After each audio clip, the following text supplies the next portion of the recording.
అయిపోయేటువంటి సుఖ సౌఖ్యముల కొరకు ఆశపడుతున్నాం. దేవునికి విరుద్ధమైనటువంటి మార్గంలో వెళ్ళిపోతున్నాం. దేవుడైతే మనం నశించిపోవడం ఇష్టం లేక, పాపం వల్ల వచ్చే జీతం మరణం, పాపం వల్ల వచ్చే జీతం మరణం, అబద్ధాలు, దొంగతనాలు, మోసాలు, వ్యభిచారాలు, శరీర ఇచ్ఛలు, దీనికి వచ్చే జీతం ఏంటి తెలిసినా? నరకం, అగ్ని గంధకములతో మండి గుండం. జాగ్రత్త.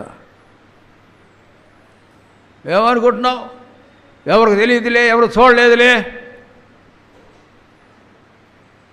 దేవునికి కనబడకుండా దాగలవా? నాకు కనబడకుండా దాగలవాడు ఎవడైనా ఉన్నాడా అనుకుంటున్నావు? ఎవరు చూడలేదులే అని. పిల్లి తలకాయ దాంట్లో పెట్టిన తర్వాత వచ్చి నడుము మీద ఒక్క దెబ్బ కొడితే అప్పుడు తెలుస్తుంది.